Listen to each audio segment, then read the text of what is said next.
என் தம்பியை வந்து நவீன் கொண்டுட்டான்னு சொல்கிறாங்க. நவீனையும் கொல்லக்கூடாது, அவனு ஒரு உசுறு தான். ஆனால் யார் கொண்டா, யார் பணம் கொடுத்தா, எதுக்காண்டு செஞ்சீங்கன்னு கேட்கணும். சரி, அது 2 பேர் சமூகத்துக்கான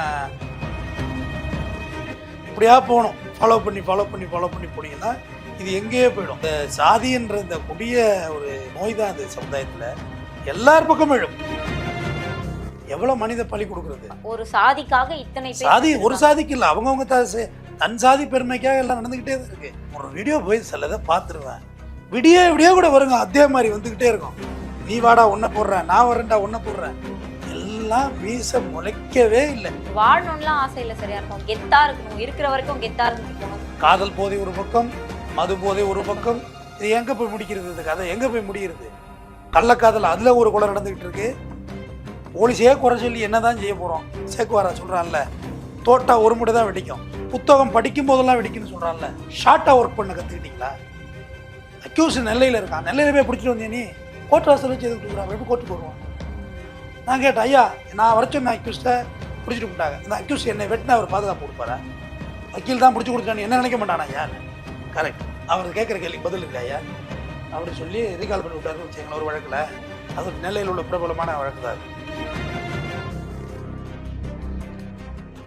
Periyar Maniammai Institute of Science and Technology, Thanjavur. The world needs you. Green Park Coaching Center, All India First Rank, 720 out of 720.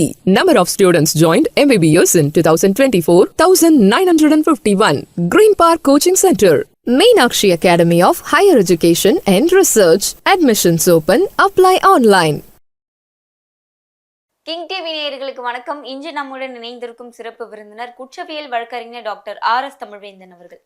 Sir வணக்கம். சார் வணக்கம். சார், நெல்லை தீபக் ராஜா கொலை சம்பவம் நம்ம எல்லாருக்குமே தெரிஞ்சிருக்கும். தமிழகத்துல இருக்கிறவங்களுக்கு அந்த கொலை வழக்குல 18 பேர் கைதானாங்க. அதுல 6 பேருக்கு ஜாமீன் வழங்கப்பட்டுச்சு. இப்ப அந்த 6 பேருமே தலைமறைவு அப்படின்னு தகவல் வந்திருக்கு. இதை பத்தி பேசுறதுக்கு முன்பாக தீபக் ராஜா கொலை வழக்கு குறித்து ஒரு சுருக்கமான நினைவூட்டல் சொல்லுங்க சார். தீபக் ராஜா நெல்லை மாவட்டம் வாகைக்குளம் பகுதியை சார்ந்தவர். தீபக் ராஜா வக்கீலுக்கெல்லாம் படிச்சிருந்தார். அவர் அவர் மேலே உள்ள மர்டர் கேஸ் பார்த்தீங்கன்னா பசுபதி பாண்டியனோட ஆதரவாளர். ஆக்சுவலாக அவர் பேர் தீபக் ராஜா பாண்டியன். பசுபதி பாண்டியன் தான் அவங்க எடுத்து வேண்டி வச்சாங்க. பசுபதி பாண்டியன் படுகொலை செய்யப்பட்டார். அதுக்கு ரிவெஞ்சாக இவங்களும் சில கொலைகள்லாம் செஞ்சார். இவர் ரொம்ப சின்ன வயசு பையன்தான் தீபக் ராஜா. நிறையா இளைஞர்கள்ட்ட எல்லாம் மது குடிக்காதீங்கிறத பற்றியெல்லாம் பேசியிருந்தார். எவ்வளோ நல்ல பக்கங்கள் இருந்தாலும் அவருக்கும் கெட்ட பக்கங்கள் ஆகிப்போச்சு. அப்போ பசுபதி பாண்டியனுக்கு லீடு கொடுத்தது யாருன்னு பார்த்தீங்கன்னா, அவங்க வீட்டு பக்கத்திலே தங்கியிருந்த நிர்மலா 2 வருஷமாக தங்கியிருந்து பசுபதி பாண்டியன் ரூட் எடுத்து கொடுத்தது ஒரு சாதாரண வேலைக்காரி ஸ்டைலில் உள்ளவங்க தான். ஒரு பெண் பொம்பளை லீடு எடுத்து கொடுக்குது. பக்கத்து வீட்டிலே இருந்து எப்போ வர்றாங்க, அவங்க வீட்டிலே 2 நாளைக்கு முன்னாடி ஆள் இறங்கி தான் பசுபதி பாண்டியனை போடுறாங்க. சாதாரண சைக்கிள் போட்டாங்கம்மா அவர் வீட்டிலே வச்சு. அப்போ அந்த தலையை அறுத்து கொண்டு போய் அவங்க பசுபதி பாண்டியன் அந்த நிர்மலாவோட தலையை அறுத்துட்டு போய் தலையை பசுபதி பாண்டியன் ப்ளக்ஸுக்கு முன்னாடி வச்சு படையல் போட்டாங்க. அதுலேயும் தீபக் ராஜா பேர் இருக்குது. இது போக பண்ணையார் தோட்டத்தில் 2 பேர் மர்டரு. பண்ணையார் சுபாஷ் பண்ணையார், அதான் நாடாருக்கும் இவங்க தேவேந்திர குல வெள்ளாளர். பேசிக் பேசினா ரொம்ப நேரம் வேணும், சுருக்கமாக எப்படி சொல்கிறதுன்னு தெரில. இவங்க தேவேந்திர குல வெள்ளாளர். ரொம்ப வருஷமாக நாங்கள் பட்டியல் இனம் கிடையாது, நாங்கள் பல்லர்ன்னு சொல்லுவாங்க, நாங்கள் பல்லர் இனம்லாம் கிடையாது, நாங்கள் விவசாய குடும்பம்னு சொல்லி ரொம்ப வருஷமாக எங்களுக்கு எதுக்கு பட்டியல் இனம், நாங்கள் இது கிடையாது, எங்களுக்கு இடஒதுக்கீடே வேண்டாம்னு சொல்லி போராடிட்டு இருக்காங்க. அது தெரியும் உங்களுக்கு. கிருஷ்ணசாமி, ஜான் பாண்டியன், பசுபதி பாண்டியன், இப்படி நிறைய பேர் இருக்கிறாங்க. அதில் பசுபதி பாண்டியன் காம்ப்ரமைஸ் இல்லாமல் சண்டை போட்டார். பாக்கி பேர்லாம் வேறு கட்சிக்கு போனாங்க. இவங்க அவங்களோட போல. பசுபதி பாண்டியனை பழனி பாபா அவ்வளோ புகழ்ந்திருக்கார். பசுபதி பாண்டியன் மகள் சந்தானம் மாரி தான் இப்போ அதை லீட் எடுத்து நடத்துகிறாங்க. அவங்க கூட எங்கள் அப்பாவோட சமாதிக்கு வர நீங்கள் குடிச்சிட்டு வந்தீங்கன்னா உததான் கிடைக்குந்தாங்க. ஏன்னா எங்கள் அப்பா கோயில்றாது, அங்கே குடிச்சிட்டு வரக்கூடாதுன்னு சொல்லி வான் பண்ணாங்க. குடிக்கு எதிராக பேசுகிறது பெரிய சந்தோஷம் தானே. அப்போ தீபக் ராஜா பாண்டியன் இந்த கொலைகளுக்கெல்லாம் பயந்து கான்ட்ராக்டர் கண்ணன் கொலை வழக்கு, அது தீபக் ராஜா பாண்டியன் தான் அந்த மர்டரில் அவர் பேர் இருக்குது. அப்போ அவர் தீபக் ராஜா பாண்டியன் இந்த திருநெல்வேலியில் இல்லை, கோயம்புத்தூரில் செட்டில் ஆகிருந்தாங்க. செட்டில் மீன்ஸ் அங்கே இருக்கிறதா இருந்தப்போ அவரோட ஃப்ரெண்டு, நெருங்கிய ஃப்ரெண்டு முத்துமணம், அவரை ஜெயிலில் அடித்து கொண்டுடுறாங்க. அதுக்கு ரிவெஞ்சு செய்கிறாங்க. அப்போ முத்துமணனுடைய காதலி அவர் பார்க்க இங்கே அவங்க ஃப்ரெண்ட்ஸுக்கு ட்ரீட்டு, அதாவது திருமணம் ரெடி ஆகிட்டு இருக்கு யாருக்கு, தீபக் ராஜாவுக்கும் அந்த பொண்ணுக்கும். அப்போ அதை ட்ரீட்டு கேட்ட ஃப்ரெண்ட்ஸுக்கெல்லாம் ட்ரீட் கொடுக்கல. நெல்லை வைர மாளிகை ஹோட்டலுக்கு ட்ரீட் வர்றாரு, புரோட்டா நான்வெஜ் ஹோட்டலுக்கு. சாப்பிட்டு முடிச்சுட்டு வெளில வரக்குள்ள தான் வாசலில் வச்சு போடுறாங்க. வாசல்லையே அப்படியே காருக்குள்ளேருந்து கென் எடுக்கிறதுக்குள்ளேயே மர்டர் ஆகிடுது. அடுத்த தீபக் ராஜா வந்து தனியாக வந்தார், மாஸ்க் போட்டு வந்தார், ஒரு ஸ்விஃப்ட் காரில் வந்தார், எல்லாத்தையும் வாட்ச் பண்ணி ஸ்கெட்ச் கொடுத்துட்டாங்க, போட்டாங்க. இந்த அளவுக்கு டீட்டெயிலாக நோட் பண்ணியிருக்கோம். டீட்டெயில் நோட் பண்ணி தீபக் ராஜா எளிய குடும்பத்தில் பிறந்தவர், ரொம்ப பணக்காரன் கிடையாது. அவங்க அக்காலாம் பேசியிருக்காங்க, நாங்களாம் வேலைக்கு தான் போயிட்டுருக்கோம், என் தம்பியை வந்து நவீன் கொண்டுட்டான்னு சொல்கிறாங்க, நவீனையும் கொல்லக்கூடாது, அவனு ஒரு உசுறு தான், ஆனால் யார் கொண்டா யார் பணம் கொடுத்தா எதுக்காண்டு செஞ்சீங்கன்னு கேட்கணும். சரி, அது 2 பேர் சமூகத்துக்கான கொலையாக தான் நடந்துச்சு, பார்க்கப்பட்டுச்சு. அது ஒன்றுக்கு ஒன்று யாருக்கு யாரும் சளைத்தவர்கள் இல்லை. நீங்கள் ஒரு உயிரை எடுக்கும்போது உங்கள் உயிரை எடுக்க இன்னொருத்தவங்க வர்றாங்க, தொடர்ந்துக்கிட்டே தானே போயிட்டுருக்கோம். அது இது எல்லையே கிடையாது இதில். பட் இதில் எக்ஸ்பெஷலி தீபக் ராஜாவை பற்றி நான் சொல்லணும் அப்படின்னா, அந்த இளைஞர்களுக்கு வந்து அட்வைஸ் சொன்னார். உங்களுக்காக தான் நாங்களாம் இப்படி கத்தியும் ஜெயிலுமா தெரிகிறோம், படிங்க, நல்லா 10ஆம் கூட யாரும் தாண்ட மாட்டீங்க, படிங்க, வேலைக்கு வாங்க அப்படின்றத பற்றி ரொம்ப பேசியிருந்தார். அதெல்லாம் ஒரு முன்னெடுப்பு. கடலூர் ஜெயிலில் கூட இங்கே ஒரு வாட்டி வச்சுருந்தாங்க, கமாண்ட் அடிச்சு அங்கேருந்து இங்கே. இதுதான் அந்த அவரை பற்றியான நிகழ்வுகள். தீபக் ராஜாவோட இறுதி ஊர்வலம் மிக பிரம்மாண்டமாக ஒரு எம்பி எம்எல்ஏ மந்திரிக்கு நடக்கிற அளவுக்கு நடந்துச்சு. அந்த ஃபுல்லாகவே அந்த 144 மாதிரி போட்டு ஃபுல் பந்த் பண்ணி அந்த நடத்துவாங்க தெரியுமா, அவ்வளோ போலீஸ் ப்ரொடெக்ஷன். ஏன்னா சின்ன கால அசம்பாவிதம் நடந்துடக்கூடாதுன்னு சொல்லி அந்த இறுதி ஊர்வலம் நடந்துச்சு. இதுதான் அவருடைய பற்றியது. பசுபதி பாண்டியனுடைய மிகப்பெரிய ஆதரவாளர். அதுக்கடையில் உங்கள் ராமர் பாண்டியன் ஒருத்தர் மர்டர் ஆனார், அவரும் வந்து பசுபதி பாண்டியனோட ஆதரவாளர் தான். அவர் தேவர் ஜெயந்திக்கு வந்த வேனுக்கு வந்து பாம்பு அடித்த கேஸ் அவர் மேலே, அதை கடலூருக்கு ட்ரான்ஸ்ஃபர் பண்ணியிருந்தார். ஏன்னா இங்கே சேஃப்டி இல்லைன்னு சொல்லி அங்கே வர்ற வழியில் பைக்கில் வச்சு மர்டர் பண்ணாங்க. ஸோ இது பொதுவாக கொலை நகரமாகவே மாறி இருக்குது நெல்லை. இது வருத்தத்துக்குரிய விஷயம். மாறி மாறி மாறி மாறி இதெல்லாம் ஆதி அந்தம் போனீங்கன்னா ஒரு 60 வருஷத்துக்கு முன்னாடி நான் உங்களை அழைச்சிட்டு போனாதான் இதுக்கான விடையை. 60 வருஷத்துல இருந்து தொடர்ந்து இப்படி நடந்துட்டு இருக்கு. எனக்கு தெரிஞ்ச 60 வருஷம். அதுக்கு முன்னாடி போனால் நூற்றாண்டு கடந்து தான் நம்ம பேசணும். அதுக்கு முன்னாடி உள்ள ஹிஸ்ட்ரி எல்லாம் தெரியல, இல்லை பழசு. அப்படியே மேலவன் சேகரன் மர்டருக்கு போகணும். அதுக்கு முன்னாடி அப்படியே உள்ளே போனீங்கன்னா கராத்தே செல்வின் மர்டருக்கு போகணும். ஜெயிலில் போய் நண்பரை பார்த்துட்டு வர்றாரு, மர்டர் பண்ணுறாங்க. கராத்தே செல்வின் மர்டருக்கு போனால் கட்டத்துறை மர்டருக்கு போகணும். கட்டத்துறை மர்டருக்கு தான் சென்னை ஒரு ரயில்வே ஸ்டேஷனுக்கு எதிர்த்தாப்புல உள்ள எஸ்டி பூத்தில் வச்சு மர்டர் பண்ணுறாங்க. அதை பண்ணது யாருன்னா ராக்கெட் ராஜாவும் கோழி அருளும். இப்போ தான் ராக்கெட் ராஜா சென்னை வரக்கூடாதுன்னு சொல்லி சென்னை கமிஷனர் உத்தரவு போட்டிருக்காரு. கோழியாரில் பற்றி சமீபத்தில் கூட நியூஸ் ஒன்று பரபரப்பாக இருந்துச்சு. இப்படியா போகணும், ஃபாலோ பண்ணி போனீங்கன்னா இது எங்கேயே போயிடும். பசுபதி பாண்டியன் உயிரோடு இருக்கும்போதே அவர் மனைவி தன் கண்முன்னே மரணிச்சதுமா, வெடிகுண்டு அடிச்சதில் செதறி போச்சு. பசுபதி பாண்டியன் குத்துயிரும் குலயுருமா கடந்து இந்த மருத்துவமனையில் வந்து பழிச்சு வந்தார். எல்லா பக்கத்துலையும் இழப்பு பயங்கரம். இந்த சாதின்ற இந்த கொடிய ஒரு நோய் தான் அது சமுதாயத்தில். எல்லார் பக்கமும் இழப்பு, யார் பக்கமும் பேலன்ஸ் இல்லை. இப்போ கொஞ்சம் அப்படி இணக்கம், அதாவது குலத்துறது. ஏன்னா அது ஒரு ட்ரையாங்கிள் மாதிரி இருக்குமா நெல்லை. தேவர் சமுதாயம், நாடார் சமுதாயம், தேவேந்திர குல சமுதாயம், 3 சமுதாயம் முக்கோணம் மாதிரி இருப்பாங்க. ஒரு இடத்துல இப்போ தான் கொஞ்சம் இணக்கங்கள் ஏற்படுது. அது இணக்கங்கள் இன்னும் வேகமாகணும். நிறைய இடங்களில் வந்து தேவேந்திர குல வேளாளர் சமுதாயத்துலேருந்தே வீடியோலாம் போடுறாங்க. நாங்கள் வந்து அந்த வீடியோ இருக்குது, நீங்கள் நான் பல்லன்னு சொன்னவங்க வார்த்தை தப்பாக எடுத்துருக்காதீங்க. தேவேந்திர குல வேளாளர் தான் அவங்க சமுதாயம். நாங்கள் கல்லனும் பல்லனும் இங்கே ஒன்றா இருக்கிறோம், கல்லன்னா கல்லர் ஒன்றா இருக்கிறோம், இது ஏன் நீங்கள் மற்றவங்க கலைச்சி விட்றீங்க, நாங்கள் இங்கே அண்ணன் தம்பியாக தான் பழகிறோம் அப்படின்றாங்க. அது ரொம்ப சந்தோஷமான விஷயம் தானே. நிறைய இடங்களில் தேவர் சமுதாயம், ஏன்னா தேவர் சமுதாயத்தை கட்டத்துறை மாற்றானது. தேவர் சமுதாயம் நாடார் சமுதாயமும் நிறைய இடத்துல போய் மிங்கிள் ஆகிட்டாங்க. ஏன்னா எல்லா இடத்துலையும் இழப்பு அதிகமாயிட்டுமா.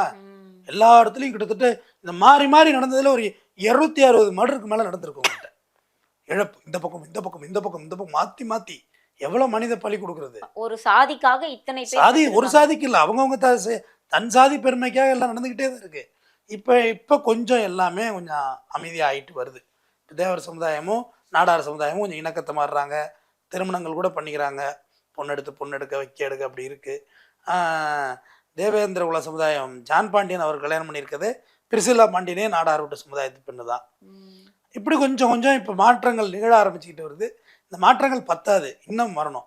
எனக்கு என்ன எல்லாத்தோட பெரிய வருத்தம்னா, ஒரு 40-50 வயசில் நம்ம மர்டர் ஆகிறோம்னா எல்லாத்தையும் பார்த்துட்டோம், சாவலாம். இவங்க எல்லாருமே 22 வயசு 23 வயசு 24 வயசு தான். உள்ளே போனவங்களுக்கும் அதுதாம்மா வயசு. இந்த வழக்கில் நவீன் தான் முக்கியமாக குற்றவாளியாக காமிக்கப்பட்டது. ஏன்னா நவீன் ஏற்கனவே இங்கே ஆற்காடு சுரேஷ் இருக்கார்ல, அவரோட கொலை வழக்கில் நவீன் இருக்காப்புல பேர் இருக்கு. இப்போ நவீன்லாம் எல்லாமே சின்ன வயசு தான், எல்லாமே அந்த ஊரை சார்ந்தவங்க தான். ராக்கெட் ராஜா அண்ணன் வந்து ஆனைக்குடி பகுதியை சார்ந்தவர், பசுபதி பாண்டியன் திண்டுக்கல், இப்படி ஒரு ஊரில் இப்போ தீபக் ராஜா அவர் வந்து வாகைக்குளம் பகுதியை சார்ந்தவர். எல்லாம் பக்கா வில்லேஜுமா, எல்லாமே கிராமம், கூலிகள், விவசாய கூலிகளாக தான் இருக்கிறாங்க. ஆனால் இப்போ அதாவது இதில் பல பேர் பல வகையில் வசதி ஆகியிருக்கலாம். இவர் முத்துமனோ தன்னோட நண்பன் க்ளோஸ் ஃப்ரெண்டு ஜெயிலே அடித்து கொள்கிறாங்க. அதோட ரிவெஞ்சாக தான் இவர் வந்து வெளில வந்து செய்கிற சூழ்நிலை ஆகுது. இதுதான் இதோட ஃபண்டமெண்டல். இப்போ இந்த 18 பேர் தீபக் ராஜா மர்டர் கேஸில் 18 அக்யூஸ்டு மொத்தம். மத்தியான வேலையில் நடந்த மர்டருமா, டேலைட்டில் 18 பேர் அவரை மர்டர் பண்ணியிருக்காங்க. நேரடியாக இறங்குனது அவ்வளோ பேர் இருக்க மாட்டாங்க. பட் அவங்களாம் பின்னாடி இருந்து இயக்குனவங்கலாம் இருப்பாங்கல்ல. ஒட்டு மொத்தமாக ஒரு சேர்த்து கொலைன்னா இறங்கி செஞ்சது 2-3 பேர் தான் இருப்பாங்க. ஆனால் யார் யாருக்கு மர்டர் பண்ணாங்கிறது இருக்குல்ல.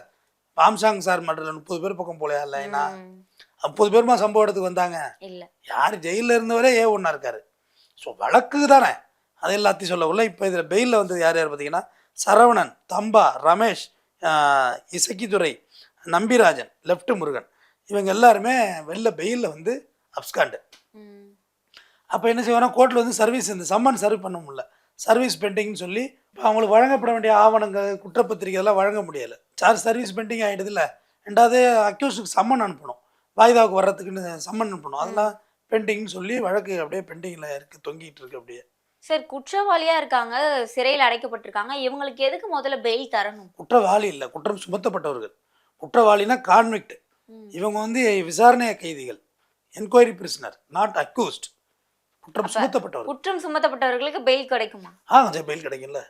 தண்டனை ஆனாலே பெயில் உண்டுமா. தண்டனை ஆகுதுல கொலை கேஸ்லாம், அதுவே சஸ்பெண்ட் சென்டென்ஸ் ஹைகோர்ட்டில் போட்டிங்கன்னா பெயில் உண்டு. இப்போ காவல் அதிகாரிகளுடைய அடுத்த கட்ட நடவடிக்கை என்னவா சார் இருக்கும்? இந்த இவங்களெல்லாம் பிடிக்கணும், அது ஒரு சாதாரண விஷயம் இல்லை, தேடி பிடிக்கணும். இது தேவையில்லாத விஷயம் தானே சார்? யார் யாரும் எங்கெங்க ஒளிஞ்சிருக்காங்கன்னு தெரியாது. எல்லாரையும் தேடி பிடிச்சிட்டு வரணும். தேடி பிடிச்சிட்டு வந்து மறுபடியும் குற்றம், போலீஸுக்கு ஒரு பெரிய தலைவலி இருக்குமா.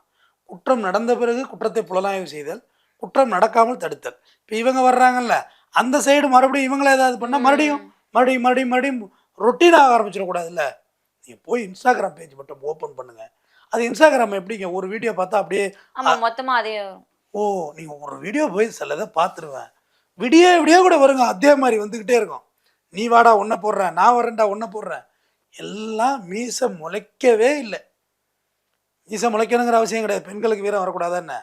ஆனாலும் வாழணுமே, நம்ம ரொம்ப வருஷம் இங்கே வாழணும்ல, சந்தோஷமாக வாழணும்ல. இப்போ வாழணும்லாம் ஆசை இல்லை, சரியா இருக்கும், கெத்தாக இருக்கணும், இருக்கிற வரைக்கும் கெத்தாக இருந்துட்டு போகணும், கொலை பண்ணணும் அப்படின்னு தான் எல்லாம் நினைக்கிறாங்க. கெத்தாக வரணும்னா நான் 5-6 புளியை ஊற்றுட்டு புளியை தான் போய் மடக்கணும். யானையை போய் மடக்க வேண்டியதான், காட்டு யானை. வேறு என்ன கெத்தாக இருக்கிறது? காட்டு யானை முன்னாடி பொறாம ஒருத்தன் போட்டோ எடுக்கிறது, தூக்கி ஒரே அடிக்குது தம்முன்னு. மிருகம்மா அது, நம்ம அதுக்கிட்ட போகலாமா? எனக்கு என்ன வருத்தன்னு கேளுங்களேன், 23 வயசு, ஒரு காலேஜ் 17 வயசில் 12th முடிப்போம், ஒரு டிகிரி முடிக்கணும். டிகிரி முடித்தா அதுலேருந்து தானே நம்ம வாழ்க்கை தொடங்கும். அப்பயே நம்ம செத்துட்டோம்னா என்ன செய்யறது? நம்ம வீட்டில் நம்ம அம்மா அப்பாவெல்லாம் எவ்வளோ கஷ்டப்படுவாங்க. புத்திர சோகம் ரொம்ப கொடுமையானது இல்லையா? உலகத்திலே கொடுமையானது புத்திர சோகம். புள்ள செத்து அப்பனாத்த இருந்தாக்கா அதை விட கொடுமை எதுவுமே கிடையாது. நிச்சயமா அதை கொடுக்குறாங்களே இவங்க வீட்டுக்கு. சார், நீங்க ஒரு வக்கீலா சொல்லுங்க, இப்ப இருக்க இளைஞர்கள் அதிகமா கொலை சம்பவங்கள்ல ஈடுபடுறதுக்கான காரணம் என்னவா இருக்குன்னு நீங்க நினைக்கிறீங்க? 2 விஷயம். ஒன்று, இந்த சாதிக்காண்டி நடக்கிறது, அதை கூட தடுத்துடலாமா, நிப்பாட்டிடலாமா? போதையில் பண்ணுறதுக்கு என்னமா இல்லை வரையறை இருக்குது? சாதிக்காக பண்ணுறது நான் பல முறை சொல்லியிருக்கேன். ஒரு பீஸ் மீட்டிங் அரேஞ்ச் பண்ணுங்கள், எல்லா சாதி தலைவர்களை கூப்பிடுங்க. முக்கியமாக ஒரு 5 லீடர்ஸ் தான் இருப்பாங்க. அவங்கவுங்க வழக்குகளை கோர்ட் வழியாக பார்த்துக்கோங்க. திருப்பி இதே மாதிரி பண்ணிட்டு இருந்தீங்கன்னா அப்புறம் போலீஸ் நாங்களும் எங்கள் வேலையை பார்த்துருவோம் அப்படின்னு சொன்னாலே பிரச்சனை ஆஃப் ஆகிடும். சாதி சம்பவங்கள்லாம், சாதி பிரச்சனைகள் இருக்கிற வரைக்கும் தானே சார் அது சால்வ் பண்ணிடலாமா? எனக்கு நம்பிக்கை இருக்குமா? ஆனால் அந்த போதையில் பண்ணுறதுக்கு எதுமா சால்வு? ஏம்மா, உதாரணத்துக்கு பார்க்குறம்மா, கோயம்புத்தூரில் ஒரு மர்டருமா, சூர்யாம்மா, செத்து போன பையன் பேர், கொலை பண்ண பேர் கார்த்திமா. தன்னோட வீடியோ காலில் பேசின பொண்ணு அவனோட பேசாமல் இந்த சூர்யாங்கிற பையனோட பேசிகிட்டு இருக்கு. இவன் மதுரைக்காரன், அவனை மாதேசன்னு சொல்லி அவன் ஃப்ரெண்டு, அவனும் காலேஜில் டிஸ்கனெக்ட் ஆனவன். அவன் போய் கார் சேலிங் கடை வச்சுருக்கான். அவனை வந்து வாடா சரக்கு அடிக்கலான்னு கூப்பிட்டு போதை மூக்கு விட்டு குடிக்க வச்சு, அதுக்கும் பிறகு அதில் கார்த்திக் நரேன்னு சொல்லி அவங்க அப்பா வந்து மெடிக்கல் ஷாப் வச்சுருக்காரு, அதுலேருந்து இன்ஜெக்ஷன் எடுத்து அந்த குத்தி கொலை பண்ணி, அதுக்கு மேலே தலைவாணி வச்சு அம்மி கொலை பண்ணி நேராக கொண்டு போய் பாடியை வச்சுருந்து கார்லேருந்து தூக்கி கொண்டு போய் குப்பை தொட்டில் போட பார்த்துருக்காங்க. அதுக்குள்ளே விடிஞ்சு போச்சு பாரு. என்ன மக்கள் தெருவில் கூத்து கடை வைக்கக்கூடாது, விடிஞ்சு போச்சு, கூத்து நிறுத்துங்கம்பாங்க. பாடியை புதிய பஸ் ஸ்டாண்ட் இருக்குல்லம்மா, கட்டடம் கோயம்புத்தூர், அதில் தூக்கி போட்டு போயிட்டுருக்கானுங்க. 4 நாள் கழிச்சு நாரி தான் போலீஸ் பார்க்குது, பார்த்தா மேட்ரு இங்கே வருது. அப்போ இதுக்கு என்ன சொல்கிறீங்க நீங்கள்? காதல் போதை ஒரு பக்கம், மது போதை ஒரு பக்கம். இது எங்கே போய் முடிக்கிறது? இது கதை எங்கே போய் முடிகிறது? கள்ளக்காதல் அதில் ஒரு கொலை நடந்துக்கிட்டு இருக்கு. போலீஸே குறை சொல்லி என்ன தான் செய்ய போகிறோம்? கள்ளக்காதல் கொலையெல்லாம் போலீஸ் என்னமா தடுக்க முடியும்? ஒண்ணுமே பண்ண முடியாது. இப்போ கோர்ட்டுக்கு வர்றவங்களுக்கு வந்து கோர்ட்டு போலீஸ் பாதுகாப்பு கொடுக்குது. கோர்ட்டுக்குள்ளே கொடுக்கலாம், கோர்ட்டுக்கு வெளில என்னத்தை கொடுக்குறது? பின்னாடியே போகிறது, ஒருத்தர் பின்னாடியே போக முடியுமா? அதனால் இது எல்லாரும் இது இது கத்தியை கீழே வைக்கணும்னு யார் நினச்சாலும் இப்போ வைக்க முடியாத இடத்துல இருக்காங்கம்மா. நான் அடிக்கடி சொல்லுவேன், கைகள் தான் மாறி இருக்கு, கத்தி அப்படியே தான் இருக்குது. கத்தி என்ன ஆகிட போகுது? ஒன்றும் ஆகாது. மாறிக்கிட்டே இருக்கு. இரும்பு தானே. 50 வருஷத்துக்கு முன்னாடி நான் சொல்லிகிட்டு இருக்கேன் நடந்த மர்டர்லாம். கராத்த செல்வம் கொலை செய்யப்பட்டப்போ ராக்கெட் ராஜா வாலிப புள்ள. நீங்கள் ராக்கெட் ராஜாவுக்கு 52 வயசு ஆகுதுமா. ஒரு 25 வயசில் ஸ்டார்ட் பண்ணதாக வச்சுக்குவோம் அவரோட வாழ்க்கையை. ஜானியை 25 வருஷம் ஆகி போச்சு இன்னைக்கு. நினச்சி பாருங்க, நீங்கள் சிம்பிளாக கற்பனை பண்ணி பாருங்கள். எல்லாருமே அதை கத்தியை கீழே வைக்கணுங்கிற ஒரு நிலை. பசுபதி பாண்டியன் சாகுல அவரோட வயசு என்ன? எல்லாரும் சீனியர் தான் ஆயிட்டாங்க. ஆல்மோஸ்ட். தீபக் ராஜா சாகும்போது அவருடைய வயசு என்ன? 24, 25. 24 வயசுல 25, 26 சம்திங். சரியாக நினைவு இல்லை எனக்கு. அவ்வளோதான் வயசு. அதுக்கு மேலே 30 யாரும் டச் பண்ணலாமா? 30க்கே வேலை கிடையாது. தீபக் ராஜா இது வந்து ஃபுல்லாகவே புத்தகத்தை அடிக்கிருந்தாங்க. அதில் தமிழர் விடுதலை தமிழரசன் புத்தகம் இருந்துச்சு. நான் பார்த்தேன் தமிழரசன். நம்ம எல்லாரையும் மானசீக தலைவர்களாக ஏற்றுக்கொண்ட மனிதர்களம்மா நம்மெல்லாம். தமிழரசனை தெரியும், நமக்கு சுபா இளவரசனை தெரியும், ஓசூர் விந்தேவேந்தனை தெரியும், எல்லா இயக்க அரசியல்வாதிகள் பழனிபாபாவை தெரியும். நம்ம எல்லாரையும் படித்து பயணிக்கக்குள்ள எல்லா தலைவர்களும் இங்கே ஒரு விஷயத்தை கற்றுக் கொடுத்தாங்க. எல்லாருக்கும் ரவுடியாவரை கத்தி எடுக்கிற சந்தர்ப்பங்கள் வாழ்க்கையில் தோன்றி இருக்கு, இல்லைன்னா இல்லை. ஆனாலும் அது எல்லாம் இது போன்ற தலைவர்கள் நமக்கு பாடம் நடத்தியிருக்காங்க. புத்தகம் தான் ஜெயிக்கும். சேக்குவாரா சொல்கிறான்ல, தோட்டா ஒரு முறை தான் வெடிக்கும், புத்தகம் படிக்கும் போதெல்லாம் வெடிக்குன்னு சொல்கிறான்ல. நம்ம புத்தகத்தை வழி நடத்தி ஒரு அமைதி வழியில் நம்ம விடுதலையை நோக்கி தாம்மா பயணிக்க முடியும். மகாத்மா காந்தி துப்பாக்கியெல்லாம் எடுக்கலை, சாப்பிடாம இருந்தார். நான் சாப்பிட மாட்டேன், நான் உண்ணாவிரதம் இருப்பேன், நானாக செத்து போவேன். வெள்ளைக்காரன் மிரட்டுட்டாமா, டே கிழவா சாப்பிடாம உட்காந்துருக்காண்ட ஒரு கிழவ, சாப்பிட மாட்டேன், உண்ணாவிரதம். அஹிம்சையோட உச்சம் என்ன தெரியுமா? தீவிரவாதத்தோட உச்சம் என்ன தெரியுமா? அஹிம்சை. துப்பாக்கி எடுத்து சுடுறான், வெடிகுண்டு வெட்டிக்கிறான்ல, அதெல்லாம் கிடையாது. அஹிம்சை தான் தீவிரவாதத்தை விடவெல்லாம் உச்சமானது அஹிம்சை. என்னை நானே வருத்தி கொள்வேன். தற்கொலை படாக்கி சமமா? என்னை நானே சாவச்சிப்பேன். தற்கொலை படம் என்ன செய்யறான்? வெடிகுண்டை கட்டிக்கிட்டு இப்படி பட்டன் அமுக்குனா வெட்டிக்கிறாம செதறி போகணும்னு தெரிஞ்சு செய்கிற அளவுக்கு பிரெயின் வாஷ் பண்ணப்பட்டிருக்காங்கல்ல. அவ்வளோ கஷ்டம்லாம் வேண்டாம். நான் சாப்பிட மாட்டேன். ஜெயிலில் உண்ணாவிரதம் எடுத்து பாருங்களேன், அரண்டுருவாங்க சூப்பரெல்லாம் கெஞ்சி அடிச்சு, ஐயா சாப்பிடு, எல்லாம் சஸ்பெண்ட் வேலை போயிடும். ஜெயிலில் உண்ணாவிரதம் இருந்தாக்கம்மா பஞ்சாயத்து நடந்து பேச்சுவார்த்தை நடத்துவாங்க உட்காந்து. நீங்கள் சாப்பிட்டாகணும், ஐயோ நீங்கள் உங்கள் கோரிக்கை நாங்கள் சரி பண்ணுறோம்பாங்க. ஏன்னா உண்ணாவிரதம் அவ்வளோ சென்சிட்டிவ். வெள்ளக்காரன் காலத்தில் வெள்ளக்காரன் குற்றவாளி தானே, சாப்பிடாம இருந்தா என்னெல்லாம் விட மாட்டாங்க. அப்படியெல்லாம் கிடையவே கிடையாது. குற்றவாளி தானே கோர்ட்டுக்கு வர உனக்கு எவ்வளோ மரியாதை வழங்கப்படுகிறது. சாட்சி சொல்ல வர்றவனுக்கு இங்கே பாதுகாப்புக்கு போலீஸ் நிற்க மாட்டாங்கம்மா. சாட்சியே வெட்டி கொண்டுட்டாங்க. திருநெல்வேலியில் அவருக்கு தூக்கு தண்டனை கொடுத்துருக்குறாங்க, சாட்சியே வெட்டுறாங்க. ஆனால் அக்யூஸ்டுக்கு அவ்வளோ பாதுகாப்பு இருக்கு. துப்பாக்கி அந்த போலீஸு கூண்டு வண்டி வச்ச வண்டி அங்கே இறக்கி துப்பாக்கியோட போலீஸ் வருவாங்க, ஆம்பூர் போலீஸு வந்து உன கூண்டில் ஏற்றி மறுபடியும் வந்து லாக் பண்ணி வண்டியில் ஏற்றி கொண்டு போய் ஜெயிலில் இன் பண்ணுற வரைக்கும் நிறமாச கர்ப்பிணியை தமுக்கிற சும அவங்க சுமந்தாகணும். ஒரு இடத்துல மிஸ் ஆகிட்டாலும் வேலை போயிருமே போலீஸுக்கு. சார், இப்போ இந்த தீபக் ராஜா வழக்கில் 6 பேர் தலைமறைவாக இருக்காங்களா, அவங்கள கண்காணிக்க மாட்டாங்களா ஜாமீனில் வெளியே வந்ததுக்கு அப்புறம் காவல்துறையினர்? இதில் கரெக்ட், இது நல்ல கேள்வி. இது ஜெயிலேருந்து வெளில வர்றாங்கல்ல, வெளில வந்தோன்னா வாசல்லே பிடிச்சி மறுபடியும் உள்ள புட்டப் கேஸ் அடிப்பாங்க போலீஸ். வெளில விட்டாதான பிரச்சனை, மறுபடியும் வச்சு அப்படியே அங்கனே கேட்ச் பண்ணுறது. கோழி அமுத்துற மாதிரி ஆயிரத்தி கொண்டு பக்கத்தில் ஒரு ஸ்டேஷனில் வச்சுட்டு அங்கே ஏதாவது ஆவாத போது ஒரு கேஸை போட்டு மறுபடியும் உள்ள தள்ளுறது. இதை கோர்ட்டு பலமுறை கண்டிச்சிருக்கேன். ஜெயிலேருந்து வெளில வந்தவனே தப்பு பண்ணுறான் அப்படின்னு. ஓ, அப்படி கோர்ட்டு கேட்குதா? ஒரு வாரம் எங்கேயாவது தலைமுறை வச்சிருந்து மறுபடியும் ரிமாண்ட் பண்ணுறது. போலீஸு சாதாரணப்பட்டவங்கலாம் இல்லை, அவங்களுக்கு எல்லா வேலையும் செய்ய தெரியும். இது இறுதி கட்டமாக பார்த்தீங்கன்னா இப்போ இது எப்படி வந்திருப்பாங்கன்னா, உங்களுக்கு புரிகிற மாதிரி சொல்கிறது ஈஸியாக, உங்கள் மேலே குண்டாஸ் போட்டுருவாங்க. குண்டாஸ்னா பூட் லேக்கர் ஆக்ட் போட்டுருவாங்க, உங்கள் மேலே ஆக்ட் 14 போட்டுருவாங்க. அது ஹைகோர்ட்டில் நம்பர் ஆகி அது சீரியல் ஆகி வரும். குண்டாஸ் ஆர்டர் ஆகிட்டுனா எமர்ஜென்சி ஆர்டர்னு ஒன்று போகும் ஜெயிலுக்கு. ஒன்று ஒரு நிமிஷம் கூட உள்ளே வச்சுருக்க முடியாது. ஜெயில் மேனுவல்மா, ஒரு ஆர்டர் உள்ளே வந்துருச்சுன்னா அடுத்த வேலை சாப்பாடு கட் ஆகிடும். மொத்தம் 360 கைதி இருக்காங்கன்னா 360 சாப்பாடு தான் இருக்கும். 360 அச்சு தான். ஒரு ஆள் போயிட்டாலும் 359 தான் அடுத்த வேலையே. சாப்பாடு கிடையாது, வெளியேற்றிடுவாங்க. உள்ளே வச்சுக்கக்கூடாது. இல்லையே வச்சுருந்தா இல்லீகல் டிட்டாச்மெண்ட்டு, முறையற்ற சிறை வைப்பாயிடும். அப்போ என்ன செய்யறதுனா, இது சொல்லாமான்னு தெரியல பொது வெளியில். இது எங்களுக்கே தெரிந்த சில விஷயங்கள்னு வச்சுக்கோங்களேன். ஓகே, ஆல்ரெடி எல்லா ஒரு ஒரு குண்டாஸ் வைக்கன்னா ஒரு 6-7 புட்டப் கேஸ் போட்டிருப்பாங்க. கிரைம் நம்பர் இருக்கும், பல இடங்களில் வழக்கு போட்டிருப்பாங்க. அந்த பல இடங்கள் வழக்குலேயும் சூரிட்டியை நிப்பாட்டிடுது, பெயில் எடுத்து நிப்பாட்டிட்டு எல்லா ஜாமீன் ஆர்டரும் உள்ளே வந்துடும். உள்ளே வந்துருச்சா அந்த போலீஸும் தேடிக்கிட்டு தான் இருப்பாங்க. என்னைக்கு உணவு வெளில வர்றவனை பாடுறதுக்கு உள்ளே போட்டுருவோன்னு. அவங்களுக்கு ஒருபடி நம்ம மேலே கிடணும். என்ன செய்யணும்னா எல்லா ஆர்டரையும் உள்ளே வாங்கி அனுப்பிச்சிட்டு அப்படியே குண்டாஸ் ஆர்டர் வருது பார்த்தீங்களா, கோர்ட்டில் ஆர்டர் ஆகுதுல்ல, ஹெச்சிசிபி ஹேபியஸ் கார்பஸ், அந்த ஆர்டர் இன்ஸ்டண்ட்டாக உள்ளே போகும். போலீஸ் அலர்ட் ஆகிறதுக்குள்ளே அக்யூஸ் வெளில வந்துடுவான். போலீஸ் அலர்ட் ஆகிறாங்கல்ல, அதுக்குள்ளே அக்யூஸ் வெளில வந்துடுது. அப்போ இந்த மாதிரி பண்ணும்போது கண்காணிக்க முடியாது. நம்ம போலீஸுக்கு தப்பு சொல்லலை. ஒரு வக்கீலுக்கு நம்ம கட்சிக்காரங்களை வெளில கொண்டு வர்றது தானே நமக்கு, அதுதானே நாங்கள் எடுத்திருக்க சத்திய பிரமாணம். கமெண்ட்ல வந்து திட்ட போகிறாங்க, ரைட்டா? நாங்கள் எடுத்திருக்க சத்திய பிரமாணம் அதுதான். ஆனால் வெளில வந்துடுவாங்க. வெளில வந்து இந்த கண்டிஷன் கையெழுத்து போட மாட்டாங்க. கண்டிஷன் கையெழுத்து போட விட மாட்டாங்க போலீஸ். போனால் தான் பிடிச்சிருவாங்களே, கோழி அமர மாதிரி அமைத்து மறுபடியும் உள்ளே போடுறது. அப்புறம் எங்கே இருந்து கோர்ட்டுக்கு வருவான்? போலீஸ் மேலேயும் தப்பு இருக்கு. 50% வந்து நம்ம உயிருக்கு அச்சுறுத்தலுக்கு இப்போ தலைமறைவாயிடுவாங்க. 50% போலீஸுக்கு பயப்படுறது, மறுபடியும் பிடிச்சி மறுபடியும் ஏதாச்சும் ஒரு கேஸை போடுறது. அப்போ எப்படி கோர்ட்டுக்கு வருவாங்க? என் கிளைண்ட்டு சைதாப்பேட்டை கோர்ட் வாசல் வச்சு தூக்குனாங்க. நான் ஜட்ஜுக்கிட்ட போய் அவ்வளோ சண்டை, கோர்ட்டுக்கு வந்தோன்னே எப்படி தூக்குனீங்க நீங்கள்? நான் எல்லாம் வாரண்ட் ரீகால் பண்ண வர சொன்னேன். அப்படி இருப்ப ஒரு ஜட்ஜு ஒன்று அப்போ அந்த போலீஸுக்கு அந்த எஸ்ஐக்கு அடித்து அவர் கேட்டார், நல்ல வார்த்தை, ஸ்மார்ட் ஒர்க் இல்லை, ஷார்ட்டாக ஒர்க் பண்ண கற்றுக்கிட்டீங்களா? அக்யூஸ் நெல்லையில் இருக்கான், நெல்லையில் போய் பிடிச்சிட்டு வந்தேன், நீ கோர்ட் வாசல் வச்சு எதுக்கு கொடுக்குறா? அப்புறம் எப்படி கோர்ட்டுக்கு வருவான்? நான் கேட்டேன், ஐயா நான் வர சொன்ன அக்யூஸ்ட்டை பிடிச்சிட்டு போட்டாங்க, அந்த அக்யூஸ் என்னை வெட்டினா அவர் பாதுகாப்பு கொடுப்பாரா? வக்கீல் தான் பிடிச்சி கொடுத்துட்டான்னு என்ன நினைக்க மாட்டானா ஐயான்னு? கரெக்ட், அவர் கேட்குற கேள்வி பதில் இருக்கா ஐயா அப்படின்னு சொல்லி ரீகால் பண்ணி விட்டாருன்னு வச்சுங்களேன் ஒரு வழக்கில். அது நெல்லையில் உள்ள பிரபலமான வழக்கு தான் அது.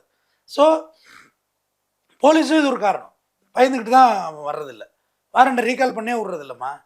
எல்லா அக்யூஸ்டையும் 6 கேஸ் 7 கேஸ் வாரண்ட் ரீகால் ஆகாமல் இருக்குது. இப்போ ஒரு வாரண்ட்டை ரீகால் பண்ண போனோம்னா காலையில் 10:30 மணிக்கு புட்டப் கொடுக்கணும். Surrender petition, warrant recall petition, வாய்தா தேதி அதுவாக இருக்காது. அந்த தேதியில் போனால் உன்னை பிடிச்சிருவாங்களே, அட்வான்ஸ் ஹியரிங் பெட்டிஷன் வைக்கணும். இது 3 பெட்டிஷன் வச்சு காலையில் கொடுத்தோன்னே உன்னை கூப்பிடுவாங்க. இப்போ பேர் என்ன மறந்துட்டேன், கனிமொழி, மனதாரர் கனிமொழி அப்படிம்பாங்க. மனதாரர் கனிமொழி, ஐயா அக்யூஸ்ட் பிரசன்ட் ஐயா, உட்காருங்க அப்படிம்பாங்க. உள்ளே உட்கார வச்சுருவாங்க. ஆனால் அதுலேயும் சில பேர் வக்கீல்கள் நாங்கள் எங்களை வந்து உள்ளே உட்காரது கொஞ்சம் கௌரவ குறைச்சலாக இருக்குது, வெளில நிற்க விடுப்பாங்க. ஆனால் அப்படி வெளில நிற்க விடக்கூடாது. வெளில நிற்கிற இடத்துல வச்சு வெட்டிட்டாங்கன்னு வச்சுங்க, காலையிலே சரண்டர் ஆகிட்டாங்க, அவங்க பிரிசன் நீதிபதியோட நேரடி கண்ட்ரோலில் இருக்கவங்களை வெட்டிட்டா கோர்ட்டோட மாண்பு போயிடுமா இல்லையா? ஆனால் அது செய்யக்கூடாது. நம்ம எதிரி உங்களை வாட்ச் பண்ணிகிட்டே இருப்பாம்மா, கழுகு மாரி உள்ளே உட்காந்துடணும். கூண்டுக்குள்ளேயே உட்காந்துட்டா மத்தியானம் சாப்பாடு உனக்கு உள்ள வாயம் தான் கொடுக்கணும். ரீகால் பண்ண மாட்டாங்க. தண்ணி பாட்டில் சாப்பாடு வச்சுக்கிட்டு அங்கேயே உட்காந்துருக்க வேண்டியது தான். வெளிலெல்லாம் போக முடியாது. 3:30 மணி 4 மணிக்கு பெயிலெல்லாம் கூப்பிட்டு சூருட்டியெல்லாம் பார்த்த பிறகு ஏன் வாய்தா கொல்ல அப்படிம்பாங்க. ஐயா உடம்பு சரியில்லை ஐயா. என்னப்பா 1 வருஷம் வரைக்காவா உடம்பு சரியில்லாமல் இருந்தது? இல்லையா வர முடியல, இனிமேல் ஒழுங்காக வந்துடுறேன். சரி இனிமேல் ஒழுங்காக வந்துடணும், ரீகால் பண்ணுறேன், உனக்கு கண்டிஷன் போடுறேன், 1 வாரம் கையெழுத்து போடும்பாங்க. இப்போல்லாம் ஜட்ஜஸ் கண்டிஷன் போட சொல்கிறாங்க. அப்போதையும் நம்ம சொல்கிறத கேட்பாங்க, ஐயா போலீஸ் தொல்லை பண்ணுறாங்க, அதுக்கு நான் ஒன்றும் பண்ண முடியாது, கண்டிஷன் போடுமா அவ்வளோதான், கம்ப்ளைண்ட் பண்ணணும்.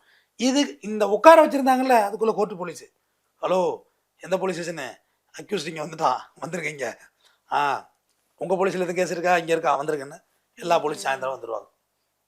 நீ வாரண்ட் ரீகால் பண்ணிட்டு வெளில வரையிலம்மா, அங்கனே கோழி அமைத்துட்டு போய் அமைத்து வண்டியில் ஏற்றிடுவாங்க. அப்போ தீபக் ராஜா சம்பவத்திலும் இதுதான் நடந்திருக்குமா? பையன் போலீஸு விட மாட்டாங்கம்மா.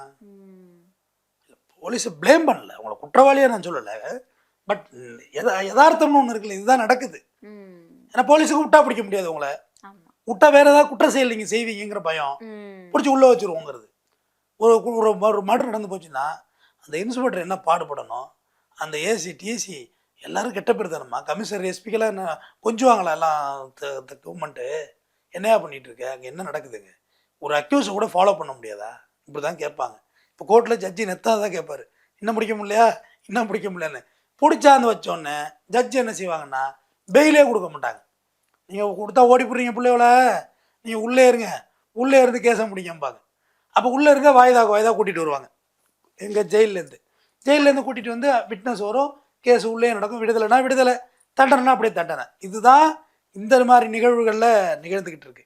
Okay sir. சார் தீபக் ராஜா கொலை சம்பவம் குறித்து தொடர்ந்து பேசலாம் சார். பல புரியாத தகவல்களும் பல தெரியாத தகவல்களையும் பத்தி சொல்லியிருந்தீங்க. தொடர்ந்து பேசலாம். நன்றி. Periyar Maniammai Institute of Science and Technology, Thanjavur. The world needs you. Green Park Coaching Center, All India First Rank, 720 out of 720. Number of students joined MBBS in 2024, 1951. Green Park Coaching Center, Meenakshi Academy of Higher Education and Research. Admissions open. Apply online.